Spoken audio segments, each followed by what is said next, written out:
4 or 5 latches. As many latches as we need to make this situation better. So I think we're going to make changes here to mitigate 2 issues. That's a lot of tape though, bro.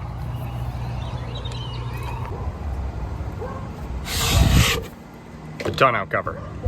Yeah. I came up with a brilliant solution. Welcome back this week, guys. As usual, we've got a few different projects going on.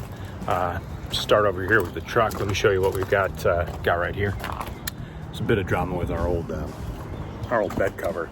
So Shauna was driving down the highway to go see her mother, and it kind of came loose and all in a flash wound up hitting the back window. There's a metal bar in here, and the risk of losing the back window, because this was loose, and I guess one of the reasons it's loose is because it's starting to fail.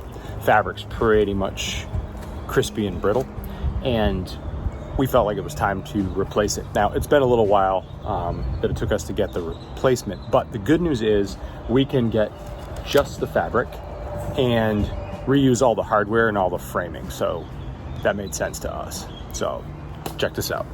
Over here, this just in, we've got new fabric. So I've broken down and I've read the instructions just a little bit to get the steps. What we're dealing with is a little bit of old hardware and a new cover. I think I can make it work. I just don't want to break anything that I don't have to replace. Are you reading the instructions? Grudgingly. Okay. Who are you? I felt like it was the right thing to do. I think the main thing is we have to spread it out on a flat surface. So I think I want to use the mat here, which means I got to get all the acorns off. It's pretty rough. It is a nice overcast day. The weather has really broken. It's in the 60s and 70s during the day and cool at night. I don't know how long it'll last, but I'm enjoying it while I can. It's been a rough week. One of Andrew's grannies has passed. It's hard because we're not going to New England for services, but that leaves us each with one grandma. And yeah, it's hard. It's hard watching the people you love get old. Yeah, it's hard being away. It is. It really is. The first step to get this cover off is to loosen this bolt here underneath the edge. That slides freely now. Okay, grab that other one. Loosening this bolt allows that piece to slide and then this piece to slide. This should now lift up. Okay, let's take this over and unroll it on the flat. All right, Sportfish has a problem. Let's call it a Marl incident. Excuse me, all the little tabs that hold him are breaking. Andrew. You can blame me, and it's probably my fault, but that won't fix him. True. So, I'm not sure this is the right tool for the job. Might not be the right size screwdriver, it's just the one that was sitting right there. Really don't want to strip it. Okay. I think it's loose. It is. Can you support? I'll support the bottom.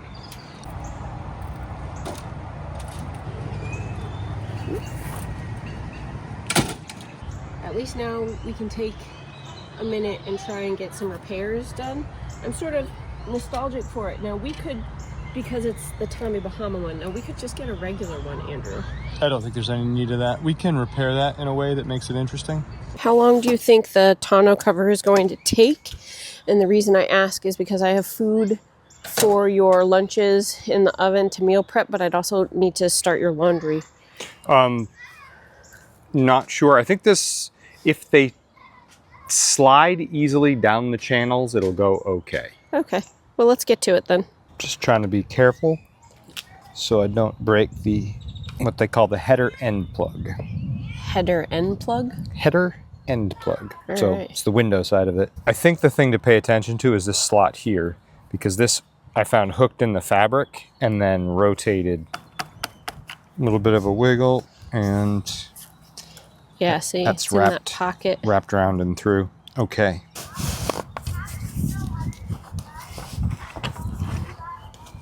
I think I'm gonna have to wiggle it a little bit. It was hung up on this, which is where the strap goes, but they're in separate channels. So it works by if you're careful. All right, once again, I had to pull that down. and we're clear. Thank you for your assistance. I've got to remove the bow next, and they're just Velcroed in place. Oh, check it out here. So this is where it was failing. Yeah, and we've already patched a couple of times. But finally she gave up. It just sounds brittle. Yeah, time was up. Sorry about the mowing, guys. This Velcro is pretty hard to start peeling. I guess that's good if you drive at 80 miles an hour. It really does hold on tight. Well, here in Texas, we definitely drive at 80 miles an hour. That's It's the speed limit. Yeah. It's always something. Birds last week, kids, mowing. Oh yeah, the grackles aren't around today. Oh, they're in a tree over there. I can hear them. They're just not above us today. The next step is to take off the end caps, just like I did at the other end.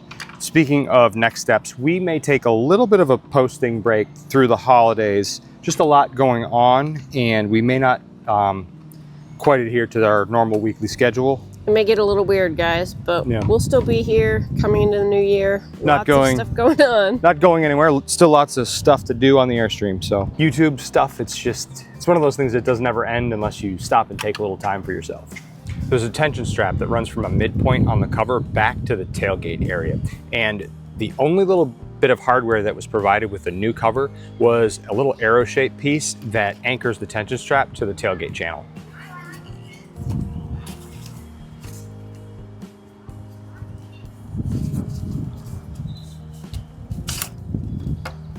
Okay, I will need to slide this like I did the other end.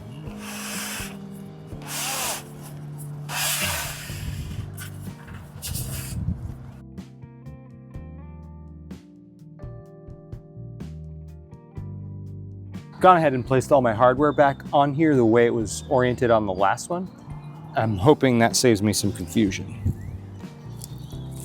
I'm gonna do these two bars because they're the easiest. How do you know which side is up? So the idea is you're going to install it partially upside down because, well, you're going to flip it like this when it's done. This is the tailgate sweep, and the fabric marks here are from the old one when it was here. Okay. Do you need me to help you with anything, or you got it? I think I've got it started. It took a second. It's not actually too bad. I think it's deliberate that this piece is sewn on an angle. So you have to tease it into place before you start it. So it doesn't back off very easily? I think that's the idea, yeah.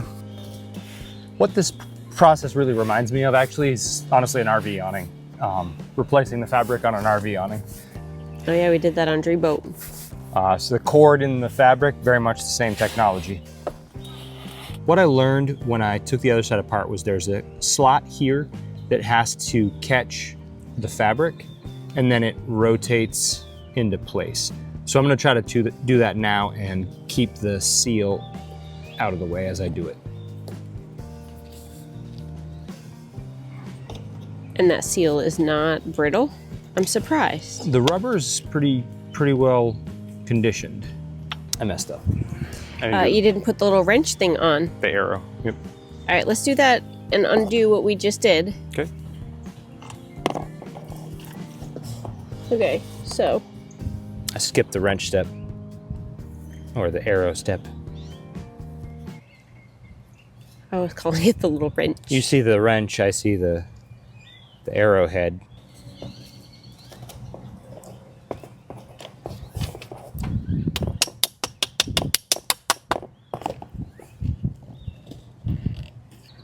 You know, Andrew, we've never done the river walk. Maybe over the holidays we could do that. I wonder if they decorate. I bet they decorate. I bet you they do. Fortunately, the wind has blown the instructions to right where I need them. You and your instructions drama. Honestly, I think it's pretty much all the same at this end as far as sliding it in. So let me get started on that. Got to guide it by the loop for the strap that holds it rolled up if you want to leave it open. It was really scary when I had to stop on the side of the highway. When it was beating on the back window? Yeah, and it was frightening. Yeah. People were going by me so fast. Yeah, the speed limits around here are no joke if you've got to stop on the side of the road and there's no shoulder. I've got the loop. Hold on, please. Oop, slid right under. Go ahead. Trying my best to keep my self centered, and then we're going to flip it. Again, you can see the fabric pattern here shows you that it was flipped like this. So this is the downside. These are the first bolts that I loosened to take it off. So I think we're back to where we started. Now I got to put the ends on. Well, sure, yeah. We're so close, though. All right, so this one goes in here, and then we'll put the cap on. Okay. The other one fell off the picnic table right there. Let me go grab it. I'll get it. All right. We'll put the end caps back on.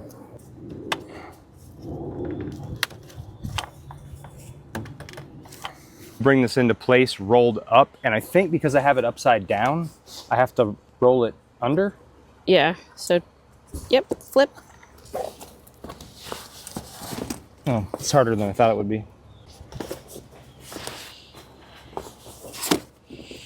It doesn't have to be perfect, dude. We just need to have a way for you to get it over there without having it snag or flap. All right. Hopefully this is that. Okay. Could you grab a flat screwdriver? Yes. Before you get too far into that, can you show the alignment of that gaskety thing? Let me see if I can fix it. Does that align it better?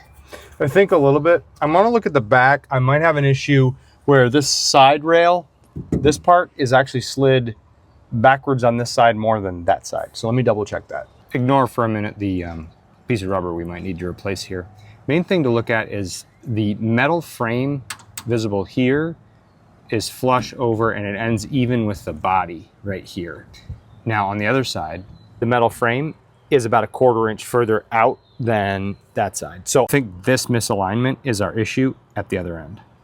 I believe if I loosen these 3 bolts right here, I can get that 1/4 inch forward I need.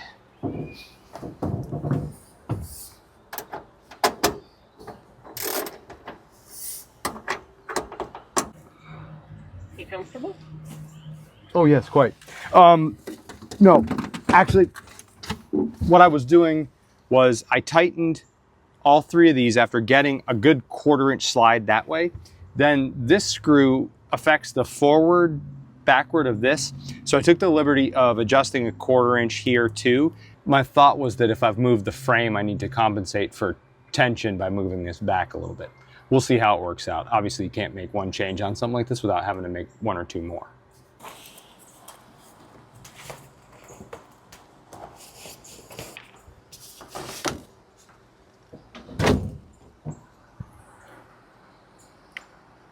Pretty much in the right place right out of the gate. Good tension.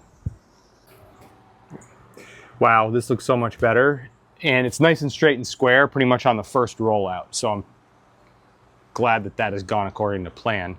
I'm gonna crawl in now and see what the seal looks like because we did make an adjustment up at that front corner. I wanna see if the seal looks right. Are you gonna take everybody along with you? Sure.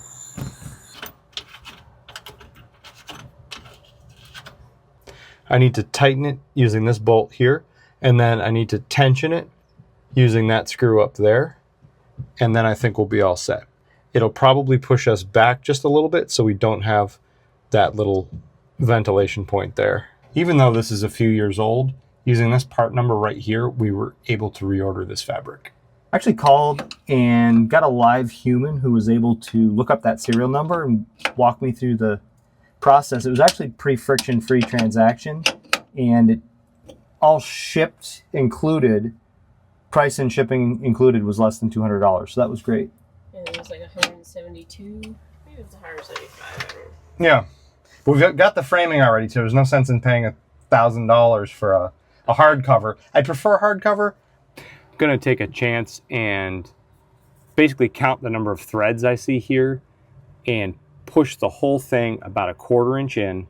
Hopefully that front gasket will line up right. Then we'll take it back and we'll lock it down and see if the tension seems right.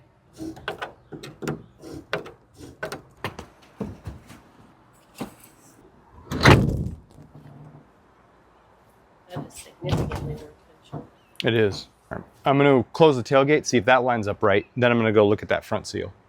I'm not exactly happy with how this is aligned here, but it's sort of been trained wrong. I wonder if it's worth buying a new strip of seal to put in there. Maybe that solves the problem. We're close. I'm really happy. This is so much better that we've got the coverage back that we need. We just need to get the strategic acorn reserve out of there before the squirrels try to get in to get it. There's so many acorns in there. There's a lot. I've just checked with the recently installed Mopica propane sensors, and it looks like we're a little bit low. And with it getting down into the 40s at night now, I definitely want to make sure those are topped up, and I won't have time during the middle of the week. So off to drop the trash and grab some propane. 50 or 60 horse elevator motor for scale. If you need one, just know that one's not any good anymore. I've been thinking more about the Marl incident. I still don't know how to repair him. He's now only held in just a few points, and we've got to be very careful that we don't kind of bend him beyond repair. But what I'm really unclear on is how we can reattach the little points where he's cut out of the metal up to just a very small spot. I'm real sure that the metal is too thin to weld and it moves too much to glue. So you can see the predicament we're in. A lot of character for the Airstream, and we've got to fix it. There's got to be an artistic way to figure it out. I haven't yet. Keep working on it. Digging around here real quick in the app for the Mopica tank sensors. We've done a pretty minimal amount of propane usage in the last little while, so that's just a bit of cooking and a little bit of hot water. Shows we're only down 2%, so that's cool. Wow, I really like the accuracy and just the ability to kind of quickly check. That's great.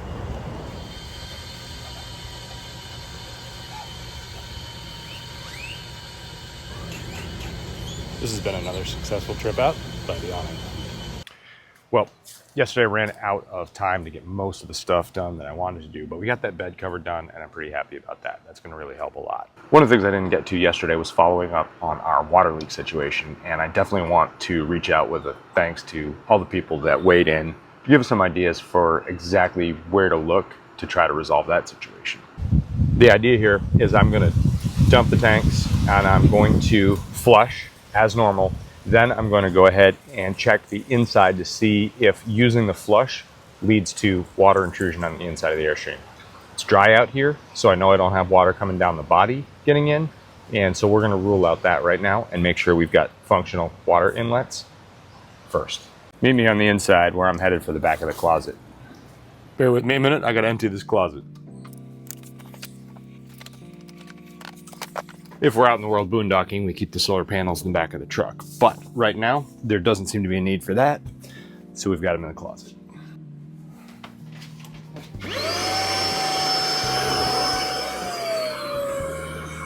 To have access, 1 screw, 2, 3, 4. And I should have that panel open, but I'm gonna have to run outside and dump the tank. I'm doing a 5-minute fill on a timer. That's absolutely Dangerland. If I were to lose track of that and overflow the toilet inside the Airstream, that would be terrible. But it allows me to give it a good fill up and flush out. Part of the point here is also to just exercise that water connection to make sure it's standing up to everything it needs to. Yep, there it is. So I think we're gonna make changes here to mitigate 2 issues. One is, if we no longer have this connected, we don't have a strain relief issue where it's pulling the top of the escutcheon here away from the body and giving us a potential leak point. The other thing we solve is that by not having the water connected, there's no way for that water to get turned on accidentally. Because I'm flushing the system right now, this water is on. And with campground pressures, that might fill our black tank in something around 10 minutes. I never do more than 5, maybe it's half full for a quick flush. And I'm always very attentive when I'm doing that, so I don't have an issue. But if this were to stay on, it would fill the black tank. Everybody can imagine the badness that would come from that. So If we don't leave this hose connected, we solve any chance of that ever becoming a problem. Somebody wanders by and just tries to, you know, turn on our hose for whatever reason, like that'd be terrible. So we're mitigating that now. Now right here in the trailer with an empty closet, I can hear that water running in, so I wouldn't necessarily lose track of it, but just not the sort of thing you want to do if there's a chance of distraction. Right now I have the dinette in the low position, and these are the table legs stored in the closet. Maybe we might eventually do the table upgrade so we've got the raise and lower in place and we don't have to remove the legs. Let's see what we got behind here. We've never had this apart since we bought the trailer. There's actually some really nice access right here. This is the city water inlet on top. Below that is the black tank flush. This is the backflow, or actually I think it's called a vacuum breaker, and it keeps the water from flowing the wrong way in the system. But that's what this unit is here. Fresh water on top of black. You're thinking, well, that's obvious. CR 2006, we didn't actually have that configuration. The black was on top of the fresh. If it dripped, well, you do the math. I like this better. We've got good access here. I'm gonna start digging in, see what I got. It's kind of a microscopic amount of wetness here. Drippy, like we just used water here. Maybe there's like one drip on the bottom of the fitting. Not perfect, not a terrible problem. We have wood floors. That is absolutely a terrible problem. Harder to tell on this one. There's very little clearance. In my experience, the body of this with the 4 screws, there's 2 halves and it wants to leak between the 2 sandwiched halves. Not sure what to do about it on this one. I'm not sure that this one is actually leaking internally right now.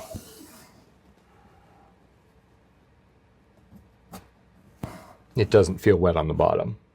If I put my light just right, you can see that there's definitely watermarks on that wall. This has leaked in the past. I don't see any sign of either water inlet leaking right now, but it's not raining. So I think we don't have an issue of the water inlets themselves leaking so much as leakage around the body on the outside. So my goal right now is to disconnect the flush because we don't need it connected. And we're going to get some 90-degree elbows so that when we do have things connected, there's a little less strain on the body of the Airstream.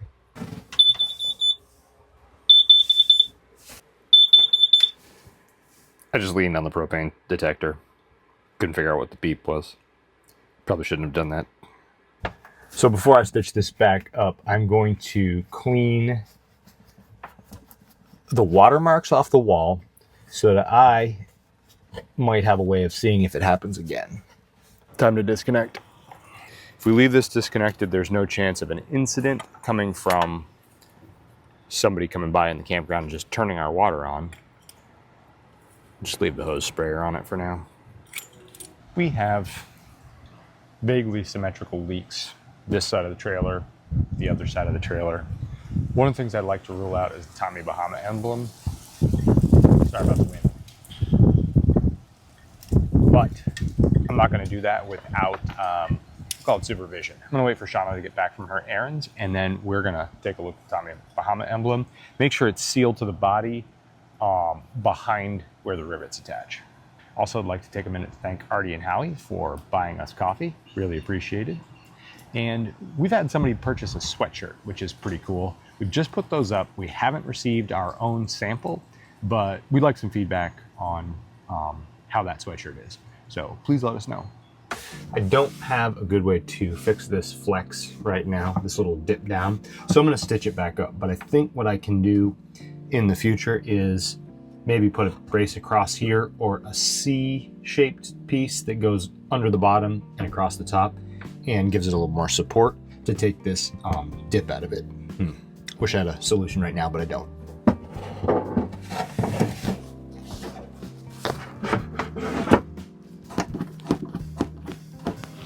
I wonder if just wedging it up with a board underneath and putting a screw here and a screw here would be the solution.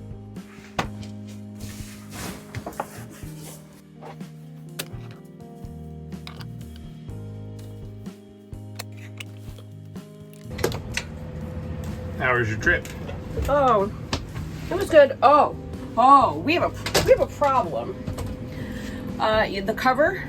Okay. When I was driving on the highway to go see my mom and take her grocery shopping, the cover,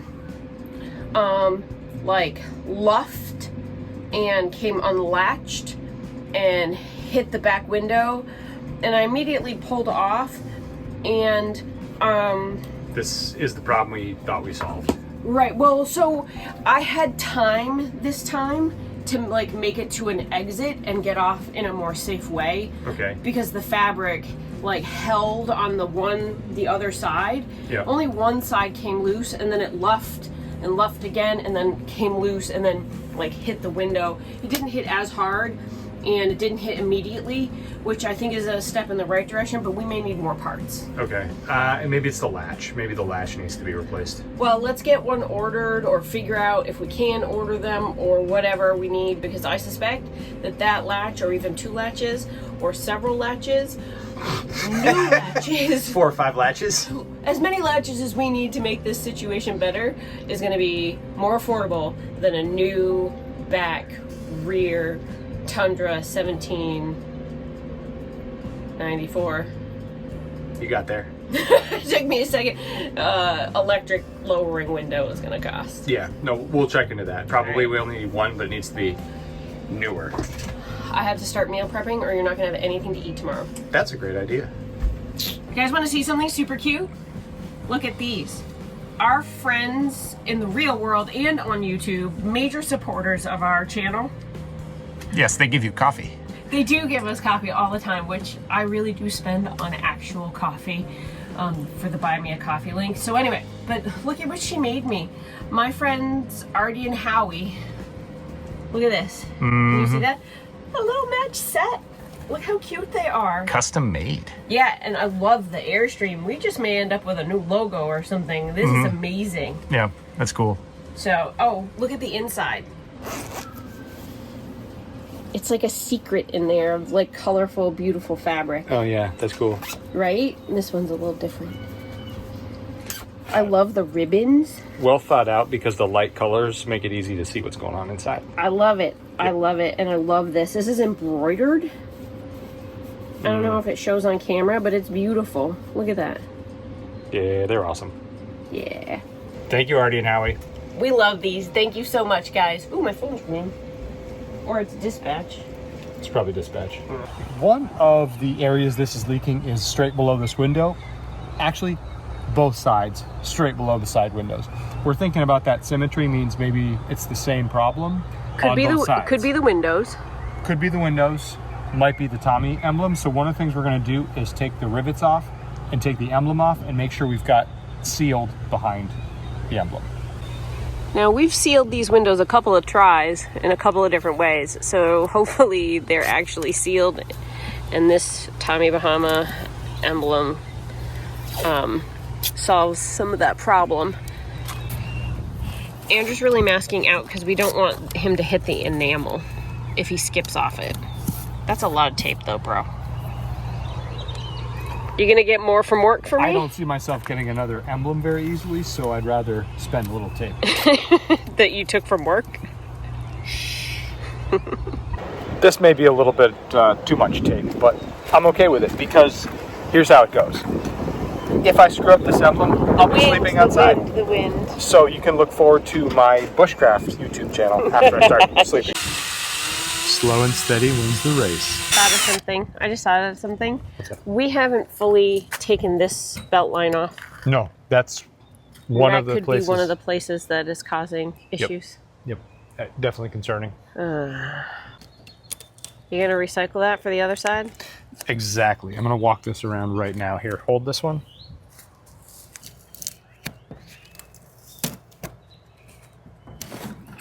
That is There all. is no sealant behind there. Okay. Those are just bare holes. Oh, It's just a line where it goes. and that's That's just dirt drifting behind it. Punch, please. Thank you.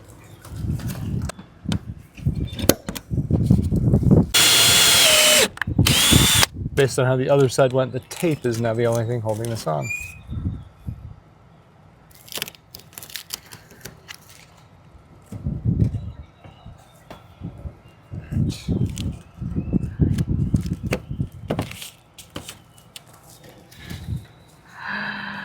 Don't do that without... No, no, no, no, no. Thank you, sir.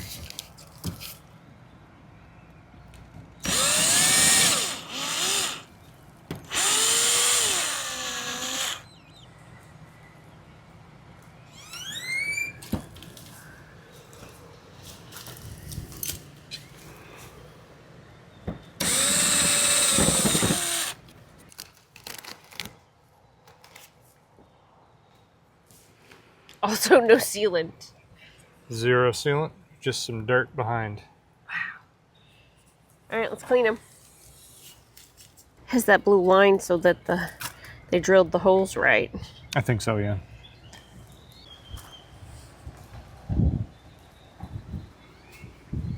Is that damaging my clear coat? That is, I think. I'm gonna scrub a little more. Yeah. That scratch also, I didn't do that. Sure. No, I didn't. I swear. We're going to use a little par bond here to go in the holes. And if you're familiar with par bond and you've reused the tube, you'll need some leverage to open it. I love this stuff, except for the fact that oftentimes we get these holes in the body of the sealant tube and it just blows out the side. Yeah, it leaks a little.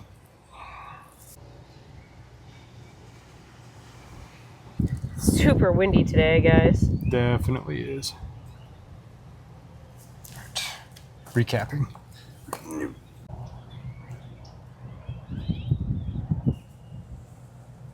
I want to say thank you to everybody who's weighed in on last week's video, or any video actually, but specifically the leaking video, and giving us advice and tips. We are always open to suggestions on how to keep things sealed up or where to look for things.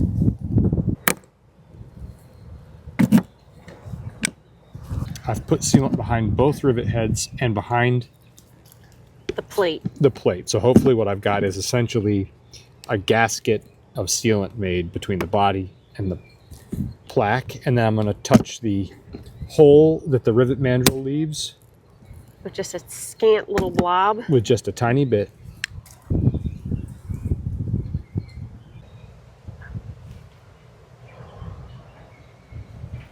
Not leaving it with a faux hawk. What are you doing? I'm filming you while you're filming. You're a nuisance. You're a nuisance. Well, we still have a good number of potential leak points out here, but I am glad to say that we've ruled out this one. These two rivets had zero sealant in them. We were just relying on the rivet itself fitting the hole tightly and no water wicking down the mandrelless center of the rivet. I think it's an improvement. Next round, we'll check another leak point. The tonneau cover. Yeah. I came up with a brilliant solution. Brilliant. Brilliant. Oh, okay. So the hook is a little worn, and the latch spot where it sets is a little worn. I put it on the other side. Let me show you. Seriously, brilliant.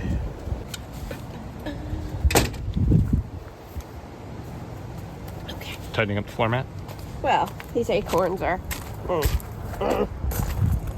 I know you don't believe me, but come test it. Well, the highway is how we have to test it, because that's when this happens. We need a tailgate. Oh, I see.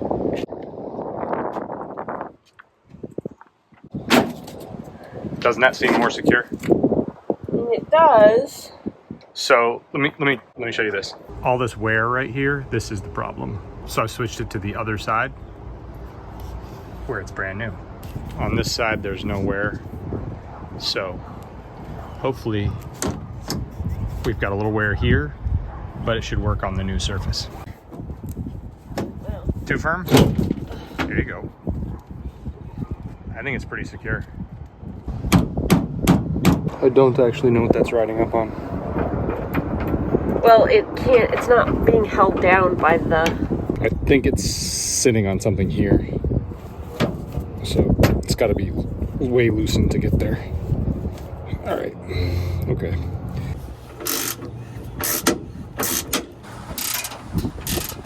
So you can see where it's lifting. I've loosened a couple things here, mainly this clip, but the idea is that if I slide it back, I may have better tension, because I think what's happening is this is like ratcheting up over time with vibration and such. So if I loosen, should be able to get this back down. If I get that back down, and then I can reclamp it and hold it in place. Fitment here is way better, and that's better too. Well, this one isn't seated quite as well. Can you guys see that? The focusing. The camera doesn't know what to focus on. Ooh, that's the alarm for your food. That's all we have for this week. We'll see you next week.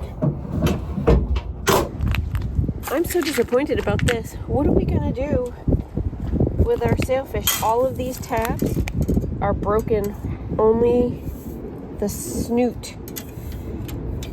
I don't know. I'm wondering if I can come up with a good idea.